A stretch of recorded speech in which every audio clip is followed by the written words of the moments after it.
Boa tarde, gente. Eu sou a Michele, eu trabalho na Bitinvab, em Geossintéticos, no departamento de engenharia, e hoje a gente vai dar continuidade ao nosso quarto treinamento, né, nosso quarto webinar, sobre projeto com o nosso novo software, que é o Geosoft, né. Então, o tema de hoje, a gente vai abordar um pouquinho sobre muros em solo reforçados, né? Eu vou falar um pouquinho da generalidade sobre o tema, né, e apresentar como utilizar o software para dimensionar um muro em solo reforçado. Então, eu vou começar aqui o treinamento. Se vocês tiverem qualquer dúvida, vocês podem escrever aqui no chat. Se não der tempo de eu responder no final do treinamento, eu respondo depois por e-mail. Ou vocês podem nos enviar um e-mail com suas dúvidas também. Então, vamos lá começar. Como eu comentei, eu sou a Michele, né? Esse é meu e-mail de contato. E o tema do nosso treinamento de hoje é sobre muros em solo reforçado com os nossos geotextos tecidos, né? Então, qual que é a agenda da apresentação de hoje? Eu vou falar um pouquinho, uma introdução sobre o tema, vou falar um pouco de algumas aplicações, né? Onde se aplica os solos reforçados. Vou falar rapidamente sobre a metodologia de projeto. A gente vai fazer um exemplo, né, de dimensionamento utilizando o nosso software, que é o objetivo do treinamento, né? E, por fim, eu vou falar alguns casos de obras e os valores agregados de nossas soluções. Então, só para nos introduzir, né, a gente faz parte da VAV, né? Nós somos os maiores fabricantes de geossintéticos na América Latina. Nós temos 5 plantas de produção na América Latina, sendo uma aqui no Brasil, que aqui no Brasil a gente se denomina Bitinvab. A nossa planta de produção fica em São José dos Campos. Temos 2 plantas na Colômbia, uma no Peru e uma no México, né? O objetivo dessa série de webinars é a gente divulgar e mostrar como se utiliza a nossa nova versão do nosso software de projeto com geossintéticos, que é o Geosoft. Então, no final do ano passado, a gente lançou uma nova versão, tanto do nosso livro de projeto, né, o livro Projetos de Infraestrutura com Geossintéticos, foi lançada uma 10ª edição, e a gente lançou a 4ª edição do nosso software, Geosoft, né, com uma série de mudanças, né, incluímos novas metodologias, né, agora o software e o livro tem também na versão em português. Então, o objetivo desses webinars que estamos realizando é mostrar como se utiliza o software, né, para apoiá-los na utilização do programa. Então, a gente vai estar falando hoje, né, o Geosoft ele tem 9 módulos de dimensionamento, né, de soluções com geossintéticos, e hoje a gente vai estar abordando um pouquinho do módulo de muros em solo mecanicamente estabilizados, né, que são os muros em solos reforçados. E também tem um capítulo do livro destinado somente a essa aplicação. Então, toda a parte teórica que eu vou falar aqui, vocês conseguem consultar muito mais em detalhe no nosso livro. Então, dando uma introdução ao tema, né? Os muros em solo reforçado, né? Eles vieram para trabalhar em substituição, né? Ou trabalhar em conjunto, as soluções tradicionais de engenharia que a gente utiliza para contenção de aterro, basicamente, né? Então, tradicionalmente, né? Antigamente, utilizava-se muito muros de concreto para fazer a contenção de aterro, né, o que requer toda uma mão de obra, né, e um gasto de material não renovável, né, que é o concreto, pedra. Os muros de solo reforçado, eles também vieram como uma alternativa às convencionais soluções utilizando o gabião, né, os muros de gabião. Porque os muros de gabião, eles utilizam um material siliconado para sua execução, que muitas vezes encarece a solução, que é o caso do rachão, né, do material pedra. E tem um processo construtivo um pouco mais complicado, né? Eles também podem substituir os famosos muros à flexão, né? Muros em alvenaria ou muros de concreto também que trabalham para flexão, né? Para conter aterro, né? Então, o muro em solo reforçado é uma boa alternativa para esse tipo de substituição também, né? Porque, como eu comentei, o concreto é um material siliconado, ele é uma solução mais rígida, né? Para fazer a solução, né? Para fazer a contenção, perdão, que pode ocasionar alguma série de problemas. Né? A gente fala que a gente pode substituir um muro de concreto, né, para contenção de aterro, né, um muro de concreto que, dependendo da altura que o muro vai estar previsto, né, eu preciso fazer um tratamento de base para suportar as cargas, né, a gente pode substituir esse muro de concreto pela nossa solução de muro em solo reforçado, né? Só comentando aqui, o nosso sistema de muro em solo reforçado, né, o que consiste um solo reforçado, né? Nosso sistema é um sistema de solo envelopado, né? Então, a gente utiliza um material selecionado, um material de aterro, né? E a gente inclui nesse material reforços geossintéticos, no caso, nossos geotextos tecidos, envelopando o solo, né, de maneira que eu possa conformar, então, estruturas com até 90 graus de inclinação, né? Então, eu posso conformar estruturas de contenção verticais. Existe aqui uma diferença entre estruturas reforçadas, né? O muro em solo reforçado, que é esse sistema envelopado, a gente está falando que a gente trata de um muro quando a inclinação aqui do paramento é superior a 70 graus, né? Quando ele tem uma inclinação maior ou igual a 70 graus, a gente pode aproximar a cunha de ruptura nos métodos de dimensionamento para essa cunha de ruptura aqui de Rankine, né? É um método mais tradicional de dimensionamento de solos reforçados, né? Quando a gente tem um talude reforçado, né, que eu preciso incluir elementos de reforço no meu talude de aterro, mas a inclinação dele é menor do que 70 graus, a gente trabalha com uma outra metodologia de cálculo, né, que daí são cunhas de ruptura circulares pelo método de estabilidade global, né. Então, os taludes reforçados não vão ser o objetivo da nossa apresentação de hoje, somente os muros em solo reforçado mesmo. Então, como eu comentei, o nosso sistema de muro em solo reforçado é um sistema de muro envelopado, né? Então, o muro em solo reforçado, eles têm dois elementos principais, né, primordiais, vamos dizer assim, que é o material do aterro, né? Então, eu tenho que escolher muito bem o material do aterro que eu vou estar trabalhando, né? O melhor, ele tem que estar muito bem caracterizado para fazer o meu dimensionamento, e o geossintético de reforço, né? Então, aqui a gente trabalha com o geotexto tecido para fazer esse envelopamento do aterro e fazer todo o reforço do muro, né? Então, esses são os elementos principais. A gente também precisa ter elementos de drenagem ao longo do nosso muro, que são feitos através de alguns poços drenantes, né? Ou outro sistema de drenagem equivalente. E também precisamos prever depois um sistema de proteção de face para esse muro, que a gente vai ver um pouquinho mais para frente. Então, aqui, os elementos de um muro em solo reforçado, né? Então, eu preciso saber, né, ser bem caracterizado o solo de fundação em que eu vou apoiar meu muro. Então, eu preciso dos parâmetros de resistência desse solo de fundação, saber que tipo de solo é. Preciso também saber que tipo de solo que eu vou estar confinando aqui com o meu muro, né? Se é um aterro resistente, né, ou se eu vou estar fazendo o muro a meia encosta, né? Então, eu preciso ter esses parâmetros do solo a confinar, né? E os parâmetros do material de aterro, né, a caracterização do material que eu vou estar utilizando para construir o muro. Além disso, é importante a gente saber, né, a geometria do muro, né, então a altura e a largura da base aqui do muro, quais elementos de reforço a gente vai estar utilizando, né, então qual vai ser o meu geossintético de reforço e com qual espaçamento esses geossintéticos vão estar posicionados, né.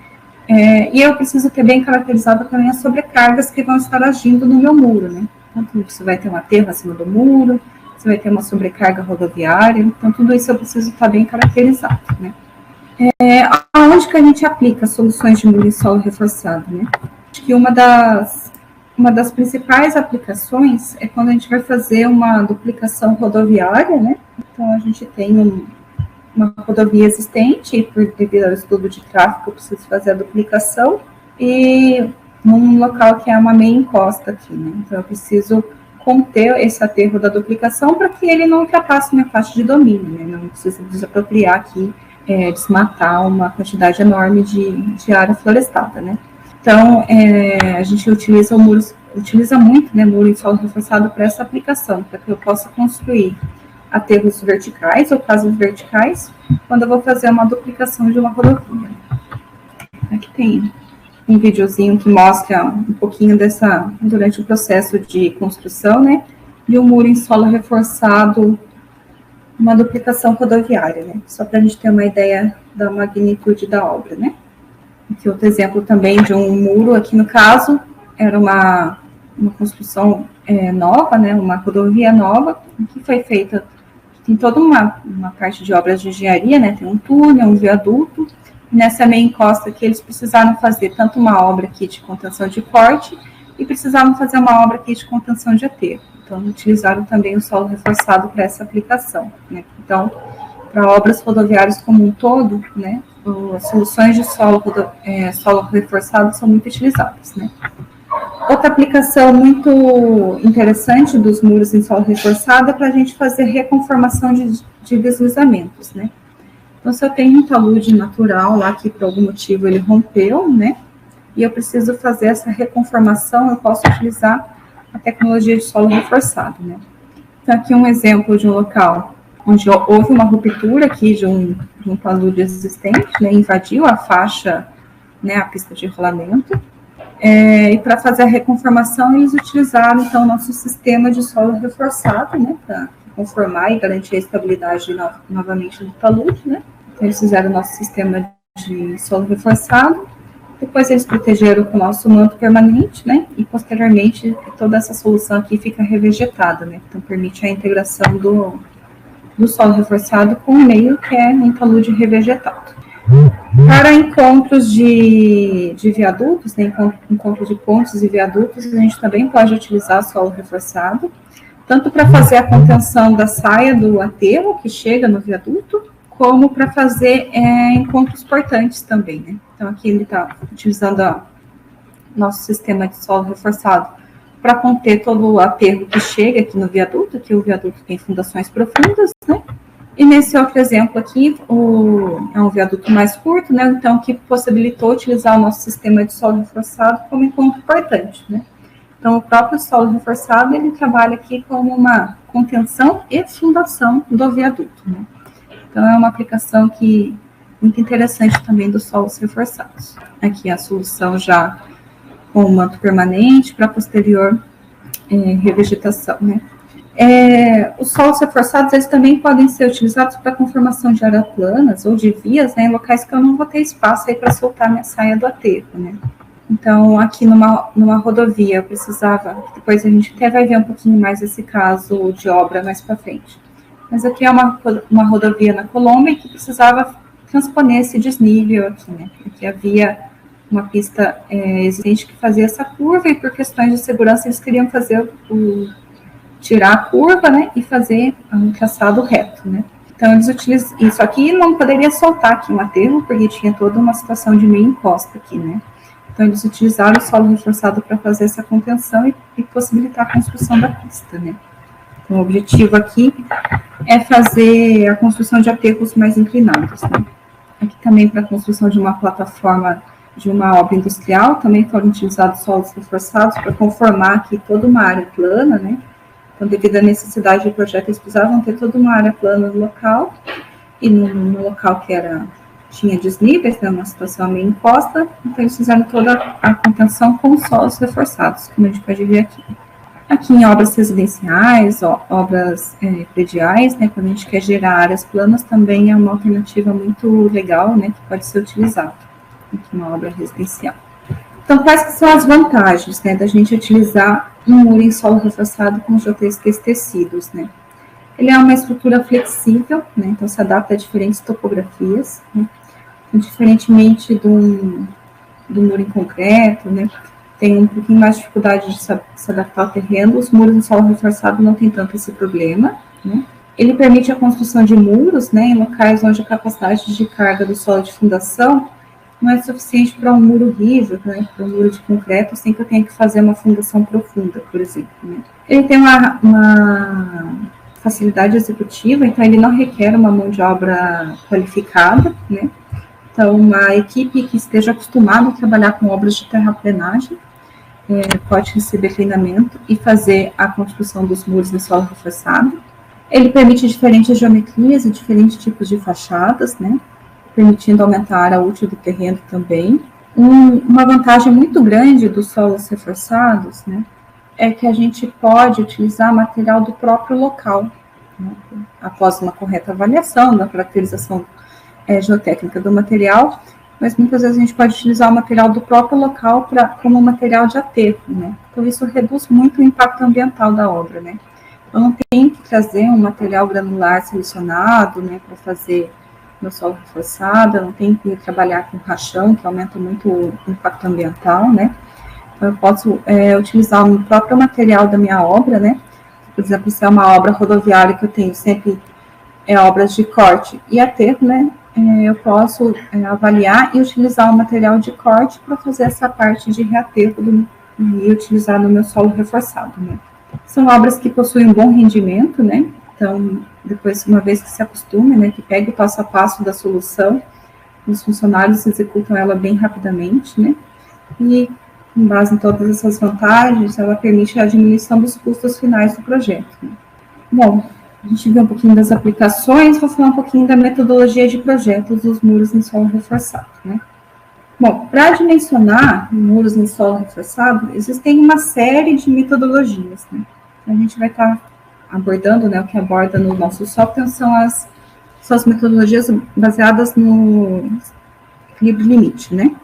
Então, a nossa versão anterior do software, e a metodologia que antigamente ainda foi a mais utilizada, eu acredito que ainda seja a mais utilizada, né? É a metodologia WSD, né? Proposta pela FHWA, né? Que é uma metodologia baseada no projeto por esforços de trabalho, né? Então, é uma metodologia que eu vou explicar um pouco mais para frente, que utiliza fatores de segurança globais para fazer as análises de estabilidade do solo reforçado, né?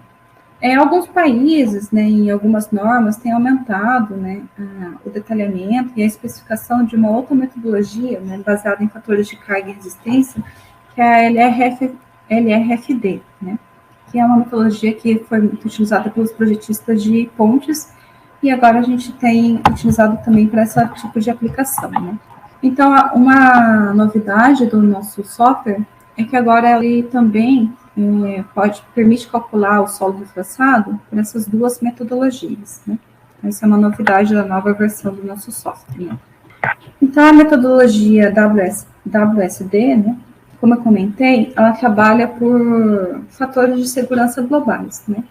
Então, a gente tem fatores de segurança globais tanto para análise de estabilidade externa, para a estabilidade interna e para a estabilidade global da minha contenção, e tanto para situações estáticas e para situações em quiasismos, né, pseudoestáticas, né. Então, comentário também que o nosso software, ele permite analisar os fatores de segurança, né, o dimensionamento do muro, tanto em condições estáticas quanto em condições pseudoestáticas, né.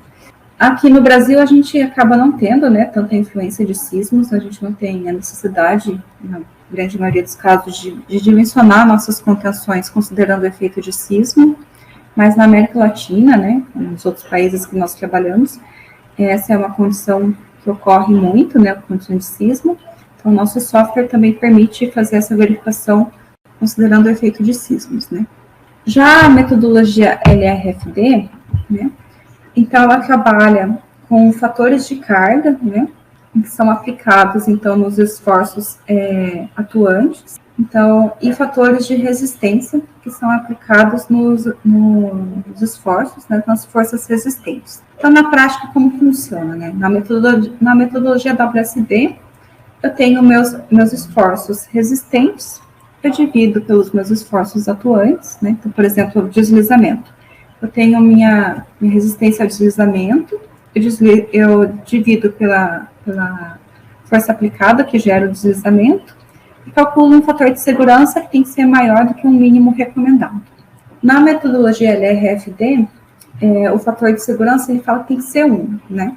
A diferença é que nos meus esforços, nas minhas forças atuantes, eu tenho que aplicar, então, fatores de carga com que aumenta, então, esse esforço atuante. Na minha força resistente, eu tenho que aplicar fatores de resistência que minoram os meus esforços resistentes. Então, é basicamente essas duas diferenças das metodologias, né?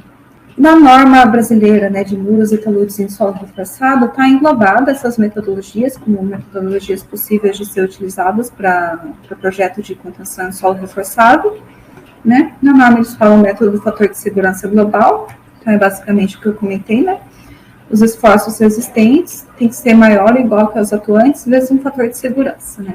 E tem o método dos fatores de segurança parciais, né? Então, aqui na norma, eles falam que os fatores resistentes são divididos por fatores de minoração, que é esse γm aqui, e os esforços solicitantes são multiplicados por fatores de ponderação, né? Então, é basicamente a mesma coisa que eu comentei ali.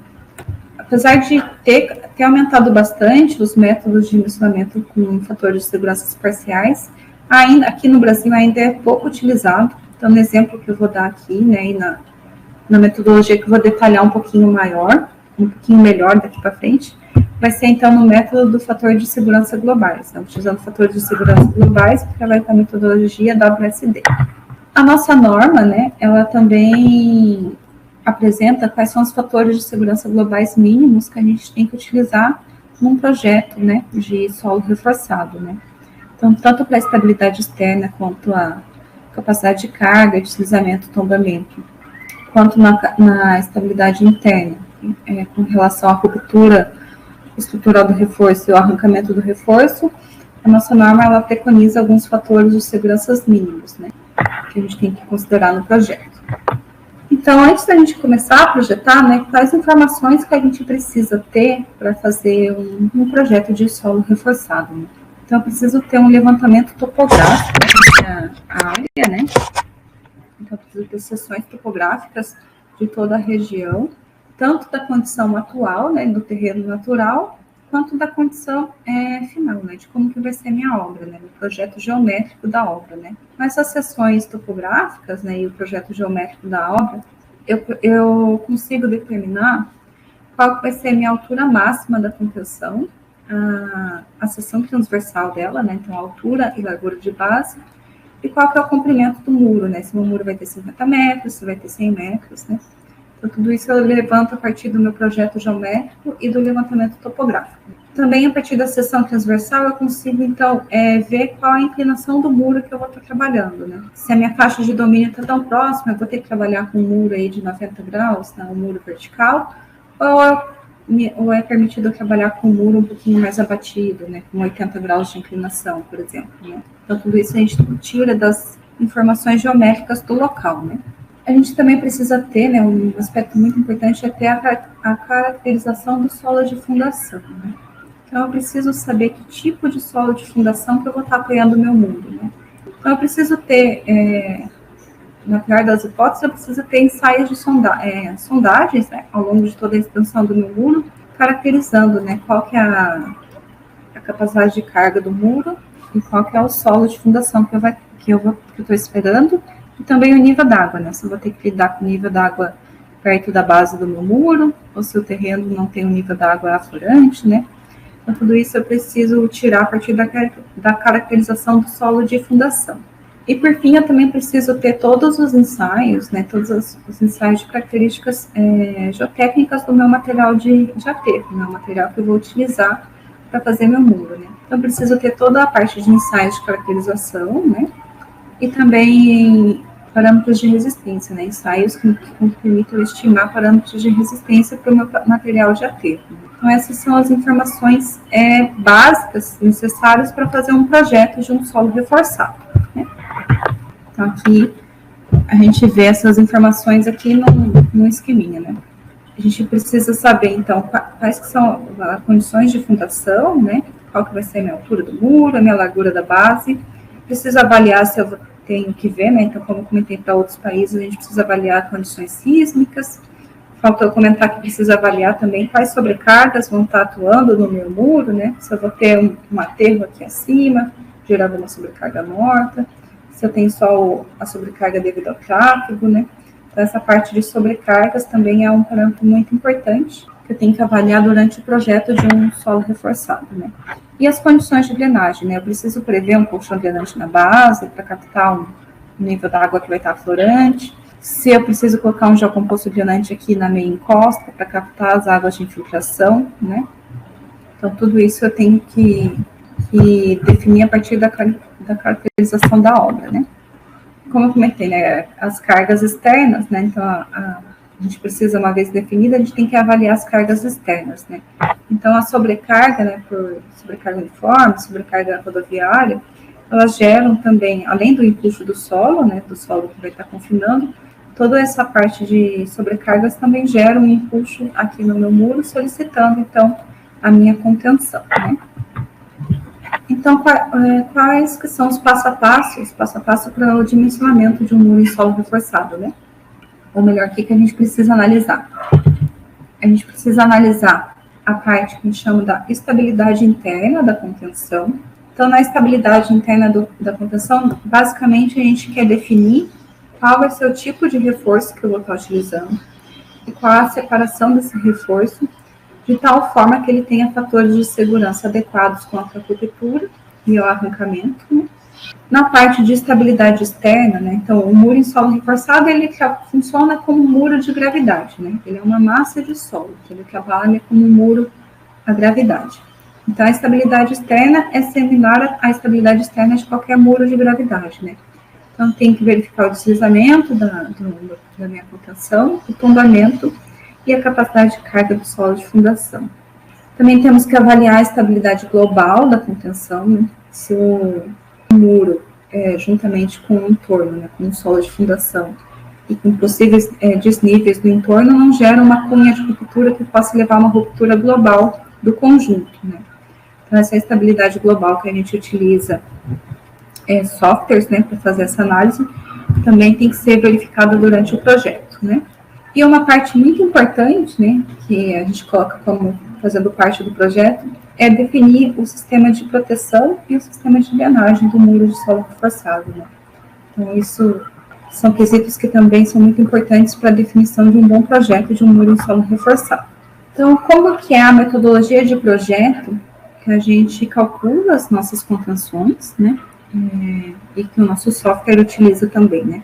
Então, a gente utiliza, né, para uma massa de solo reforçado, a cunha de ruptura através da metodologia de Rankine, né, definida pelo traçado de Rankine, e diz que para uma cunha de ruptura, ela tem a geometria com uma inclinação aqui, uma cunha de ruptura de um material de aterro, né, ela tem uma inclinação de 45 mais o ângulo do aterro, né, o ângulo de atrito do material dividido por 2, né. Então, a gente define, a gente trabalha com essa cunha de ruptura hipotética, né, que é representada, então, aqui por essa linha vermelha.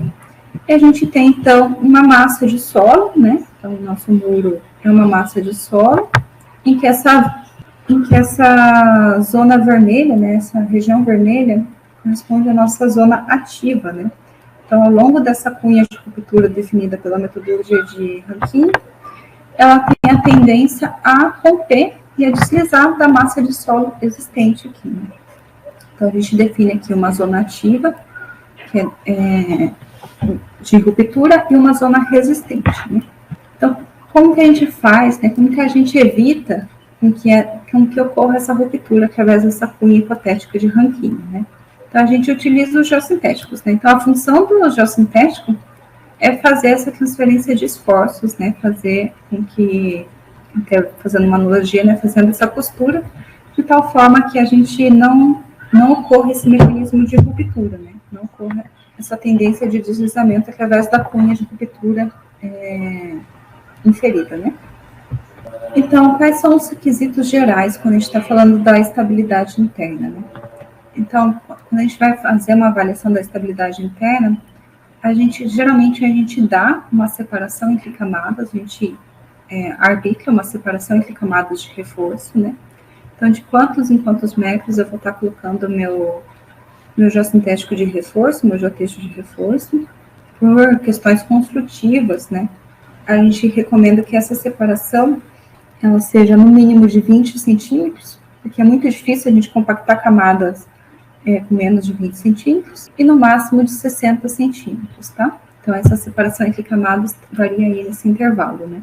E daí a gente tem que calcular, através da estabilidade interna, se esse qual que vai ser, né, a minha resistência à tração requerida em cada reforço. Então, em cada camada do reforço, eu tenho que calcular qual a resistência à tração do reforço, de tal forma que não haja uma ruptura nas zonas máximas de tração. E eu também tenho que calcular o comprimento de ancoragem, de tal forma que não haja um arrancamento desse meu reforço, né? Então, eu tenho que avaliar se o meu reforço ele não vai romper ao longo dessa linha de ruptura, né? Então, eu venho aqui, por exemplo, nesse ponto, e meu reforço tem uma resistência à tração tão baixa que ele rompe. Eu também tenho que avaliar se o meu comprimento aqui de ancoragem é suficiente, de tal forma a compensar os esforços aqui da zona ativa, né? Então, toda essa parte aqui desse triângulo, que é a zona ativa, os esforços têm que ser compensados aqui pela zona resistente, através do meu comprimento de ancoragem de cada camada do reforço. Então, a separação entre camadas, geralmente é um valor que a gente arbitra, né? Então, a gente dá um valor de resistência entre camadas, né? Então, construtivamente, eu quero trabalhar com camadas a cada 40 centímetros, a cada 50 centímetros. A gente começa arbitrando esse valor e, posteriormente, a gente vai, se a gente vê que trabalhando com uma separação entre camadas de 60 centímetros, por exemplo, eu vou ter que utilizar reforços que eu não tenho, reforços que têm uma resistência muito elevada, a gente vai minorando essa separação, né? Então, a gente arbitra um valor de separação entre camadas e fazendo, então, um fator, considerando aqui que não haja uma ruptura do reforço, né? Trabalhando aqui um fator de segurança contra a ruptura do reforço, e com as tensões horizontais que ocorrem em cada camada, eu consigo estimar qual que é a minha resistência à tração requerida para o meu chão sintético, né? Então, para cada camada, então, através do cálculo da separação entre camadas, eu consigo aí estimar qual é a resistência à tração do meu geossintético, né? Vale comentar que esse TD aqui que a gente coloca nos cálculos, né, que a gente utiliza nos cálculos, é a resistência admissível, né? Resistência admissível para aplicar no projeto, né? Então, nós, como fabricantes de geossintéticos, né, a gente fabrica o nosso geotexto, a gente faz todos os ensaios, né? Então, a gente faz o ensaio de resistência à tração faixa larga do geotexto e a gente chega numa resistência última obtida em laboratório. Só que a gente não pode pegar essa resistência última e aplicar no nosso projeto, né? Eu não posso vir aqui e aplicar a resistência última da minha ficha técnica, né? Eu tenho que minorar essa resistência por uma série de fatores de redução que levam em conta as condições que eu vou estar aplicando o meu produto em obra, né? Então, eu preciso considerar se vai ter fator de redução por danos de instalação durante a obra, né? Pode ocorrer pequenos danos no material que minoram a sua resistência à tração, né? Depende também se eu vou estar aplicando o meu material numa região em que há a possibilidade de ocorrer danos químicos e biológicos, então eu também tenho que considerar isso. E, se for o caso, aplicar um fator de redução com relação a esses danos químicos e biológicos.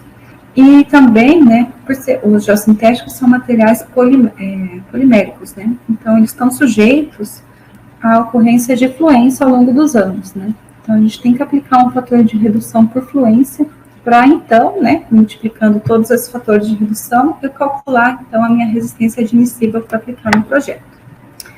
Então, com isso, né, então, levando em consideração esses fatores de redução, no cálculo da separação entre camadas, eu consigo estimar qual é o geossintético que eu vou utilizar em cada camada do meu muro, né? Porque para cada camada aqui eu vou ter uma tensão horizontal atuante, né? Então, tudo isso a gente consegue estimar através da geometria do muro, né? Uma outra verificação, então, que a gente tem que fazer é se não vai ter o arrancamento desse reforço, ou seja, se o comprimento de ancoragem do meu reforço é suficientemente grande tal que ele suporte as tensões de cisalhamento que ocorrem, né? Então, como eu comentei, a gente tem a zona ativa e a zona resistente. A gente define o comprimento total do nosso reforço como a soma do comprimento da zona ativa, o comprimento da zona resistente. Então, esse LG mais LE dá esse L, que é a largura total aqui da minha base. E, além disso, como o nosso sistema é um sistema de solo envelopado, né? Então, cada camada faz um envelopamento, né? Eu faço um envelopamento da camada. Então, eu tenho que considerar também no cálculo do comprimento total do meu reforço, né? Essa altura de cada camada, né? Então, o espaçamento entre as camadas e essa ancoragem superior aqui da camada, né? Então, essa ancoragem superior, podem ser, salvo condições muito distintas de projeto, essa ancoragem superior a gente sempre estima como 1 metro de ancoragem superior. O comprimento aqui da zona ativa, a gente tira esse comprimento basicamente por análise geométrica, né? Eu tenho aqui a minha cunha de ruptura, eu tenho para cada camada, então, qual que vai ser esse cálculo de LA, né? Fazendo aqui um cálculo geométrico para cada altura da camada do meu reforço. E o comprimento de ancoragem, esse sim, então, depende então, dessa verificação, né, de contra o arrancamento. Então, a gente tem que aplicar aqui um fator de segurança contra o arrancamento do reforço, um fator de segurança global da estabilidade interna. A nossa norma pede para situações definitivas de projeto que sejam um fator de segurança de 1,5, né? e a gente calcula com base nos esforços resistentes de cisalhamento, né, e nos esforços atuantes, né. Quando a gente vai calcular os esforços, o esforço, né, resistente contra o arrancamento do reforço, né, a gente considera que vai ter o esforço mobilizado nas duas faces, né, então, o meu geotexto aqui, ele trabalha resistindo ao arrancamento, mobilizando aqui um esforço de cisalhamento, tanto na parte inferior quanto na parte superior, por isso que tem esse 2 aqui multiplicando, e a gente precisa aqui estimar os parâmetros de interação solo-reforço, né? Então, esse A corresponde à adesão na interação solo-reforço, e esse gama aqui, né? A gente é o ângulo de atrito de interação solo-reforço, né? Então, idealmente, esses parâmetros, eles são estimados com base em ensaios de cisalhamento direto, né?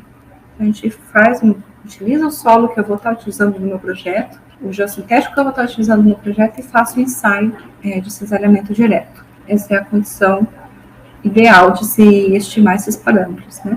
Caso a gente não tenha essa informação, a gente estima, né, que o ângulo de interação solo-reforço seja cerca de 2/3 do ângulo de atrito do material de aterro, né?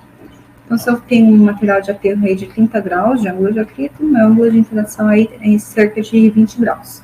É uma parte que define, né, na estabilidade interna, é o tipo de reforço que a gente vai estar utilizando, né? Então, a gente pode utilizar geogrelhas, né, de geossintético, a gente pode utilizar geogrelhas, né, e a gente pode utilizar geotêxteis tecidos, né, que ambos têm alta resistência para baixas deformações, né. A diferença é que a geogrelha, ela trabalha, além de trabalhar para a adesão, ela também trabalha para um mecanismo, né, mais de travação.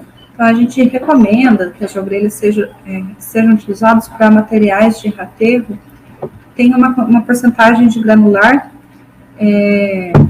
superior, né, sejam materiais mais granulares, né. Ao passo que o geotexto tecido, a gente recomenda que seja utilizado para solos mais finos, né, solos com uma maior porcentagem de finos, né, onde ele vai estar trabalhando melhor por atrito e adesão. A gente viu toda a parte da estabilidade interna, a parte da estabilidade externa, né, então é a parte que faz o deslizamento, o tombamento e a capacidade de carga, né? Então, assim como um muro de gravidade, a gente tem que avaliar essas 3 grandezas. No deslizamento, a gente tem que avaliar, né, o potencial que a minha massa de solo tem em deslizar ao longo do meu solo de fundação, e no tombamento, a possibilidade do meu solo reforçado tombar a partir de um ponto de referência aqui na base, né? Perdão, voltei. Então, a gente tem que avaliar o deslizamento e o tombamento, e a gente tem que avaliar a capacidade de carga do solo de fundação, né? Se o meu solo reforçado não vai estar gerando uma carga tão elevada na fundação, de tal forma com que eu leve à ruptura desse solo de fundação. Né? Então, aqui bem rapidamente, né? Então, aqui a gente está trabalhando com um muro de gravidade, né? Então, aqui um equacionamento geral, né? Pela metodologia de fatores de segurança globais, né? Pela WSD. Então, a partir dos meus impulsos de solo, meu impulso de sobrecarga, né? Eu calculo aqui na verificação de deslizamento as minhas forças atuantes, né? E a minha força resistente nada mais é do que o atrito mobilizado aqui na base, né? Através do peso do solo, eu consigo mobilizar aqui uma resistência uma força resistente devido ao atrito, né? E a relação entre essa força resistente e essa força atuante tem que ser maior que 1,5. A verificação do tombamento também, né? Eu faço, então, um equilíbrio de momentos, né? Então, o momento resistente, que é oriundo devido ao meu peso do solo, ele tem que ser maior do que o meu momento atuante, né? Tem que ser maior, 2 vezes maior do que os meus momentos atuantes devido ao resultante dos impulsos de solo e de sobrecarga. Eu faço a relação entre momentos resistentes e atuantes e eu tenho que chegar num valor que tem que ser maior que 2. A parte de capacidade de carga, né? Existem várias metodologias de se estimar a capacidade de carga de um solo, né, de fundação. Então, aqui tem um equacionamento de cálculo de capacidade de carga última, né, de um solo de fundação baseado na teoria de Terzagh, né, mas a gente também pode estimar caso a gente não tenha informações necessárias, a gente pode estimar a capacidade de carga de um solo de fundação através até de correlações com o NSPT, ou fazendo ainda ensaios de, numa situação mais ideal, fazendo ensaios de placa do solo de fundação, né? E a parte da, então a gente viu estabilidade interna e externa, a parte da estabilidade global, então a gente precisa do apoio, né? Hoje em dia a gente conta com o apoio de softwares para fazer essa parte da estabilidade global. Então, só comentando aqui o slide, que é o slide da Rock Science, né, que utiliza um método de equilíbrio limite, né, para análise de taludes, né, geometria 2D.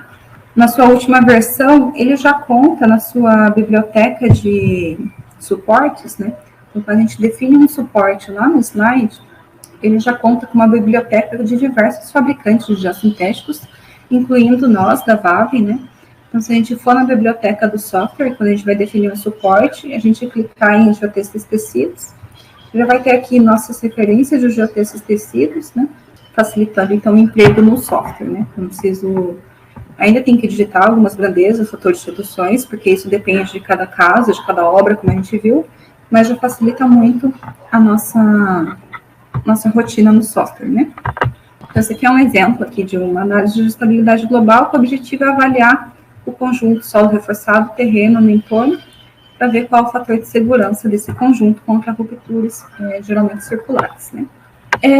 Então, a gente falou de estabilidade global, agora falando um pouquinho da proteção e da drenagem dos muros, né. Então, eu preciso definir a proteção da face livre do muro, porque os meus geotextos de tecido, eles são fotodegradáveis, né? Então, para obras definitivas, a gente tem que prever uma proteção dessa face para evitar que haja degradação da mesma, né?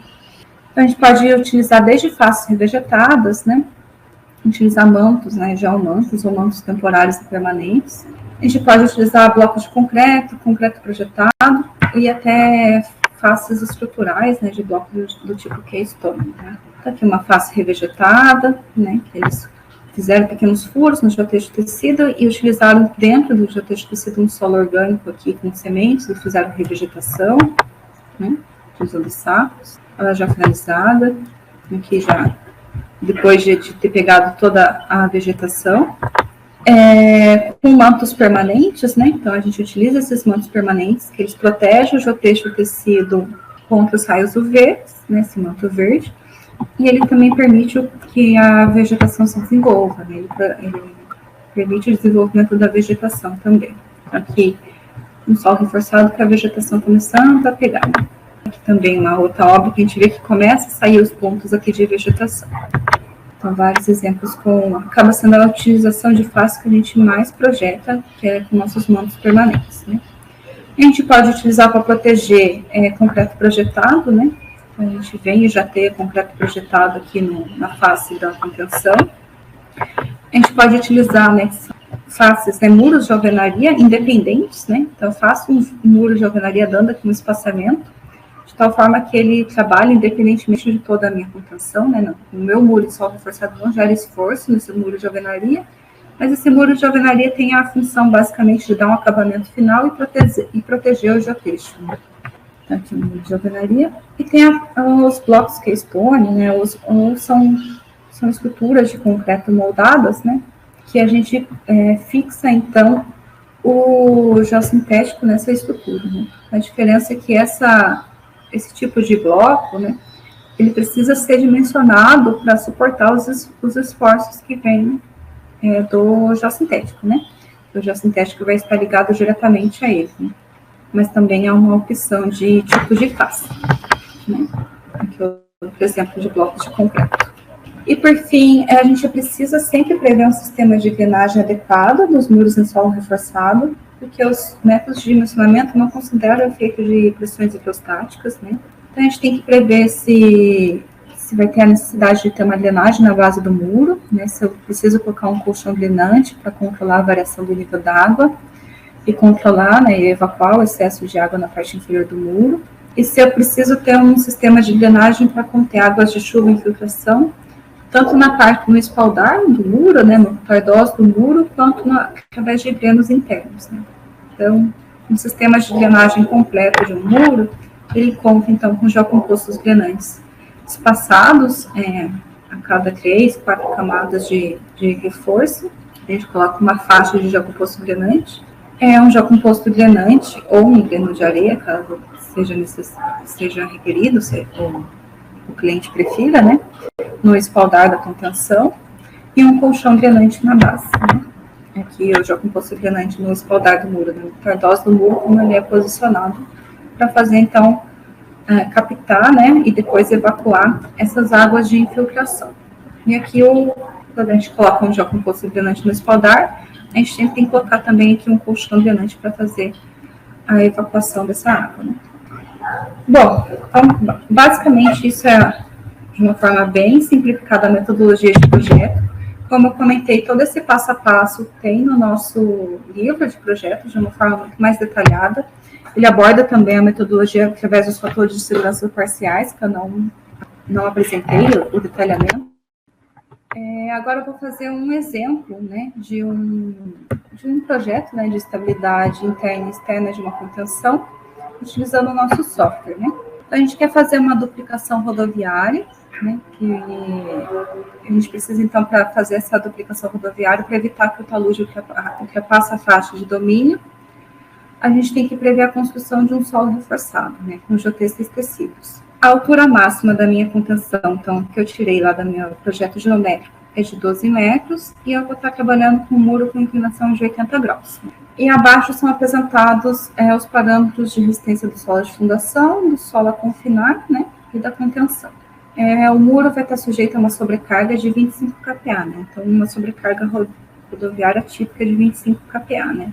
Então, a gente vai utilizar o software para fazer o dimensionamento quanto à estabilidade interna e externa da contenção. Vou abrir aqui o software. Então, a gente vem aqui, essa é a interface do nosso software. Agora, nessa nova versão, como eu comentei, a gente tem o software em português, o que facilita bastante, né? E a gente tem, então, 9 módulos de dimensionamento com geossintéticos e a gente tem um módulo de documentos técnicos, né? Então, só comentando que esse módulo, ele apresenta uma listagem de normas, apresenta as fichas técnicas dos nossos materiais, ele apresenta o nosso manual de projeto, né? Então, o nosso livro, ele fica gravado dentro do software, né?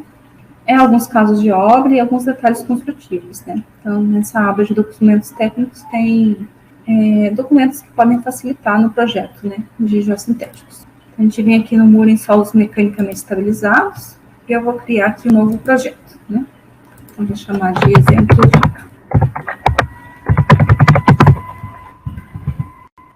Aqui eu posso digitar as informações do meu projeto, caso eu queira, porque no final o GeoSoft me permite gerar um relatório em PDF. Então, se eu quiser digitar aqui informação do projeto, eu posso digitar para já facilitar isso aí no meu relatório, né? Bom, a parte de muros em solo reforçado, então, ele tem uma série de dados que a gente precisa dar como input para o programa, né? Então, a primeira característica é em relação à geometria, né? Então, qual que é a geometria geral da minha contenção? Agora, uma novidade do software nessa nova versão é que a gente pode trabalhar com vários níveis de bases e alturas de muros, né? Com até 4 níveis. Por que isso, né? Em alguns casos, principalmente quando a gente está em meio encosta, a gente faz a escavação escalonada, né? Então, para facilitar o encaixe do muro nessa escavação escalonada, a gente pode aplicar, então, os geotextos, né, os reforços em vários níveis com diferentes larguras de base, né? Diferentes alturas e larguras de base. Então, no nosso software, se for o caso, a gente desejar fazer essa geometria em níveis, o nosso software consegue calcular também. Mas aqui a gente vai estar trabalhando com nível só. Então, o projeto me diz que minha altura total é de 12 metros, e eu tenho que começar, né, colocando uma largura de base da minha contenção, e ver se, né, se com essa largura eu atendo todos os requisitos de segurança, né. Aqui, ele coloca uma recomendação. Então, nessas setinhas azuis, a gente tem uma série de recomendações para nos apoiar durante o projeto, né. Então, a gente fala que para muros com um nível de base, né, a largura da base seja de cerca de 80% da altura do muro, né. A gente vai trabalhar aqui com 80% de 12, eu vou trabalhar aqui com uma largura de base de 9,5. Então, outros fatores que eu preciso colocar, qual que é o embutimento, né, quanto que o meu muro vai estar enterrado. Então, a gente sabe que, em geral, esse embutimento tem que ser aí da ordem de 10% da altura do muro. Então, dos 12 metros, cerca de 1,2 metros dele vai estar enterrado. Qual que é a inclinação da face do meu muro? Então, o projeto diz que eu vou trabalhar com muro com 80 graus de inclinação. A inclinação do terreno de jusante também é uma novidade, porque a gente sabe que se o terreno de jusante ele for muito inclinado, isso é desfavorável para a capacidade de carga, né, da contenção. Então, a gente pode colocar aqui. Aqui, como a gente não teve informação, vou colocar que é um base vertical de 10 graus. Né? Vale ressaltar que aqui, em todos os módulos, tem esse botão de ajuda, e que daí ele apresenta como que é um solo reforçado, ele fala as metodologias de cálculo. Ele é um resumo, basicamente, do que é apresentado no nosso livro, né? Então, para uma consulta mais detalhada, a gente pode utilizar esse módulo de ajuda. Então, vamos lá, a gente definiu a geometria, agora a gente vai definir a sobrecarga, né? Então, o meu problema, ele falou que eu não não tenho uma sobrecarga morta, né? Não é uma contação do tipo grade, não tem um aterro acima dela, mas eu tenho uma sobrecarga rodoviária aí de 25 kPa. Eu coloco aqui a minha sobrecarga. Então, eu venho aqui na parte das propriedades dos materiais, né? Então, eu tenho que definir a propriedade do solo de aterro, do solo de fundação, do solo que eu vou estar confinando e do solo ajusante, né? Então, vamos lá, vamos pegar o nosso problema, né? Então, o meu solo de fundação é uma areia siltosa que tem um gama de 18, uma coesão de 15 kPa e um ângulo de atrito de 32. Então, a coesão é de 15, o ângulo é de 32, né? Um peso de 18. Né? Então, um solo de fundação com boas propriedades. O meu solo a confinar é um aterro resistente, né? Então, como é uma duplicação, eu vou estar confinando um aterro resistente, que já foi feito na primeira construção da via, que tem um ângulo, um peso de 17, uma coesão de 10 e um ângulo de atrito de 25. Então, minha coesão é 10, o ângulo de atrito é 25, o peso unitário é 17. O solo compactado, né, o aterro compactado tem esses parâmetros, né, 18 de peso, 15 de coesão e 28 de ângulo de atrito. 18, 15 e 28. O meu solo ajusante eu vou deixar igual ao meu solo de fundação, né, já que eu não tenho mais informações, eu vou considerar que é o mesmo solo de fundação. Aqui, então, eu tenho que definir o ângulo de atrito, né, de interação entre o reforço e a primeira camada do material subjacente.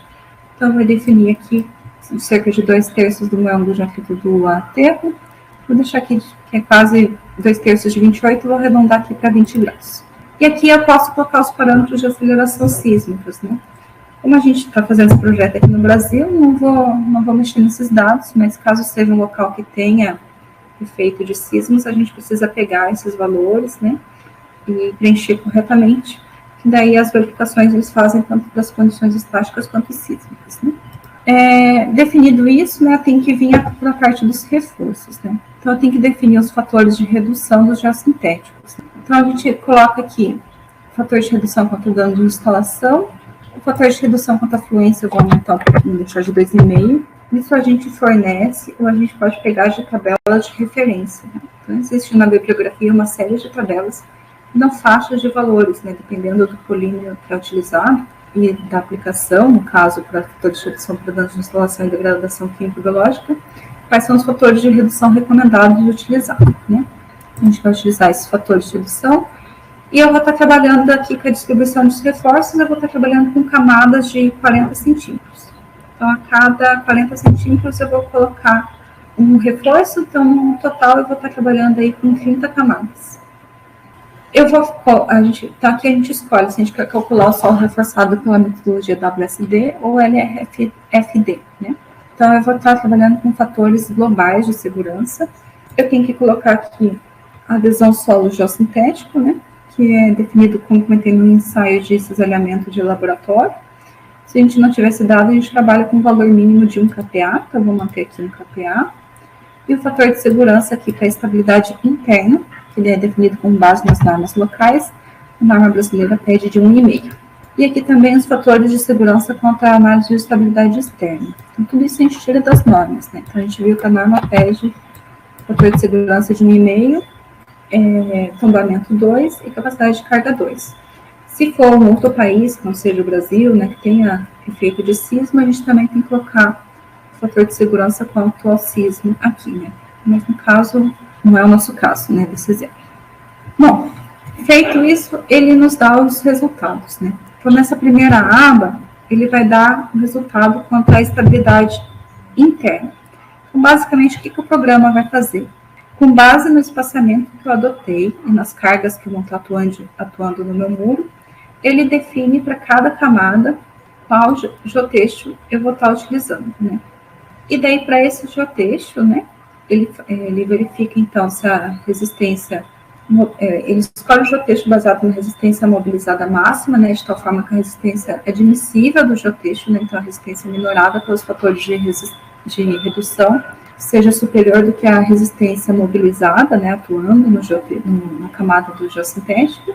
E ele também verifica, né, se o meu comprimento de total, né, se o meu comprimento de ancoragem, ele é suficientemente grande, né, de tal forma que não haja arrancamento da camada. Se a gente, ele coloca aqui os geossintéticos, né, então, para o nosso caso, a gente vai estar trabalhando nas camadas iniciais com TR 4000, depois com o nosso geotexto tecido TR 7000 HF e na base com o HR 160. Caso alguém fale assim, não quero trabalhar com o TR 4000, eu posso vir aqui e tentar alterar, né? Então, se eu der 2 cliques, e a nossa gama de geotextos e geodrilhas que a gente tem no nosso portfólio, né? Então, por exemplo, será que não funciona com o nosso TR3000, que tem uma resistência menor? Aí, ó, se eu trocar por um geossintético de resistência menor, meu programa já vai falar que não cumpre, né? Então, eu tenho que trabalhar com TR4000 ou superior, né? Então, eu ainda posso mexer aqui, fazer alguns testes com o geossintético conforme eu queira. Em geral, né, a gente trabalha com no máximo 3 ou no máximo 4 tipos de geossintéticos distintos, né, ao longo de um muro, por facilidade construtiva, né. Eu posso otimizar meu cálculo e em cada camada usar um geossintético de uma resistência, mas construtivamente isso é muito ruim para o cliente, né. Então a gente limita aí o número máximo de geossintéticos que a gente vai estar trabalhando, né. Então, na estabilidade interna, então, ele definiu o geossintético e viu que está tudo ok quanto ao SV adotado, o espaçamento adotado e o comprimento de ancoragem. Eu venho, então, para a parte da estabilidade externa, né? Então, aqui na condição estática e na condição com sismo, né? Com sismo vamos considerar, a gente já vê um problema aqui, ó. A gente vê que na análise estática, né? De deslizamento, o meu fator de segurança deu inferior ao que eu peço, né, é o recomendado. Então, quando ocorre isso, eu tenho que ir lá nas condições de geometria, talvez aumentar a minha base da contenção, né, para aumentar o atrito atuando na base, ou prever alguma substituição do solo de fundação para trabalhar com um solo de melhor característica na fundação, né. Então, que eu não vou alterar, porque a gente já passou muito do tempo, mas a gente teria que voltar nas definições de geometria e propriedades e alterar aqui para dar um fator de segurança maior com 1,5 contra o deslizamento, né. No tombamento ele passou, né, e na capacidade de carga também, a gente vê que o tombamento ele passou com um fator de segurança de 5,5, capacidade de carga de 3,6, né. Nessa última aba ele dá um esqueminha de como é um esquema padrão de um solo reforçado, então lembrando que a gente tem que prever os mantos para controle de erosão, e as camadas de drenagem, né, drenagem na base, drenagem interna e no Tardós, e ele permite aqui gerar um relatório também, que gera um relatório em PDF com um resuminho de todo o dimensionamento, né.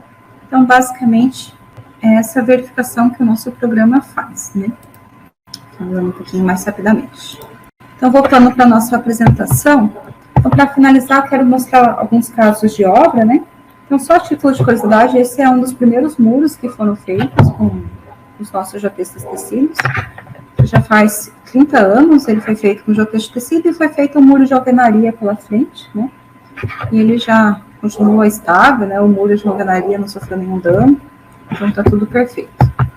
A gente tem um caso de obra, né, que eu mencionei lá no começo, que é bem interessante, que é o muro em solo reforçado, que foi feito em substituição a um viaduto. na concessionária Alto Madalena, lá na Colômbia. Foi construído um muro de solo reforçado com uma altura máxima de 27 metros, né? Então, nesse projeto lá de uma concessão rodoviária lá na Colômbia, né? Eles tinham esse traçado atual da via, cheio de curvas, né? E eles queriam tirar essa curva e fazer um traçado reto nesse terreno acidentado, né? Então, o projeto original, eles estavam prevendo tirar toda essa curva e fazer um viaduto interligando essas duas pontas aqui da rodovia, né? Só que nessa obra da concessão, é uma obra que tinha muita terraplenagem, né? Então tinha muito aterro, muito corte ocorrendo na obra, né? Então, além de fazer o custo desse viaduto, eles iam ter todo esse custo de botar fora desse material de corte. Então, eles pensaram, por que não fazer um muro em solo reforçado reaproveitando esse material de corte, né? Eles fizeram tanto análise técnica quanto econômica, né? E viram que era viável tanto tecnicamente quanto economicamente, né? E fizeram, então, a construção desse muro em solo reforçado, que chegou no ponto mais alto, tem 27 metros de desnível, né? Então, aqui algumas fotinhas durante a construção. E ele aqui já finalizado ainda, mas sem a proteção, sem a revegetação da face, né? Então, foi um projeto bem interessante que gerou uma economia muito grande para o cliente, né? E foi um projeto muito analisado tecnicamente. A gente está também, já aqui numa obra no Brasil, né? A gente tem fornecendo nossa solução de solo reforçado para uma duplicação rodoviária da BR-116, que é uma obra da outorga do DENIT, lá em Feira de Santana, na Bahia, né? Então, é uma série de várias contenções, né? São solos reforçados do tipo pé de talude, né? Então, ele tem uma altura que é feita a contenção do geotexto e acima de certa altura o aterro vem livre, né? Para então chegar no grade da pista, né? Então, é uma obra, aqui é uma obra, tem um comprimento grande de contenção, né? As contenções realizam em mais de 400 metros, mas a altura de desnível aqui de solo reforçado chega a ser de 5 metros e pouquinho, né? Então, a gente está utilizando nossos geossintéticos para a construção dessa duplicação rodoviária, né?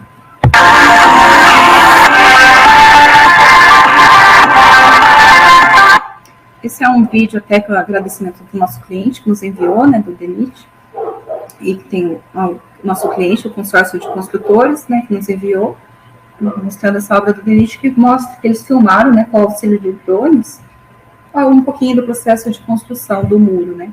Então, eu queria compartilhar aí com vocês toda essa parte da obra de terraplenagem do muro, né, mostra um pouquinho também da parte dos viadutos. Esses muros, eles chegam para conter o aterro que vai até o encontro dos viadutos, né, o viaduto é do tipo caixão, são viadutos curtos, então é do tipo caixão, e o solo reforçado está sendo utilizado aí para conter o aterro na lateral dos viadutos.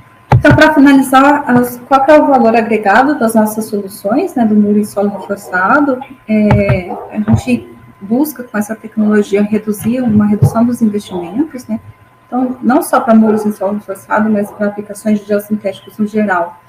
A gente consegue uma boa redução do custo final da obra, né, se bem avaliado, um aumento da durabilidade da obra. Então, a gente tem, como eu mostrei, né, os muros em solo reforçados de mais de 30 anos, que estão em perfeito estado, né, em perfeita utilização. São soluções que têm um tempo de execução menor, né. Então, os geossintéticos possibilitam aí uma redução do tempo de execução das obras de engenharia de forma geral, né, e favorece muito o meio ambiente, né, porque a gente, principalmente agora falando do solo reforçado, ele permite aí o reaproveitamento, né, com base numa correta avaliação, o reaproveitamento do material local para fazer a construção da contenção e do aterro, né. Então, isso para o meio ambiente é muito favorável, né. A gente diminui muito aí o transporte de material e a utilização de material não renovável, né. Bom, esse foi o nosso treinamento de hoje. Eu peço desculpa que eu passei quase 15 minutos do nosso tempo. O objetivo, então, era apresentar um pouquinho, né, do nosso software, né, mais um módulo do nosso software, falando dessa aplicação, que é a aplicação de solos reforçados. A gente vê que esse módulo, em comparação com o outro, é um módulo um pouquinho mais complexo, né, a gente entra com muito mais variáveis, mas que ele é muito fácil de se trabalhar, né, com um pouco de treinamento, qualquer pessoa consegue manejar o software, e fazer o pré-dimensionamento das estruturas de solo reforçado. Eu fico à disposição, se tiver alguma dúvida, vocês podem nos enviar por e-mail, e eu agradeço a participação de todos, e espero no próximo treinamento, que a gente vai estar dando continuidade no treinamento desses módulos do Geosoft. Obrigada a todos e boa tarde.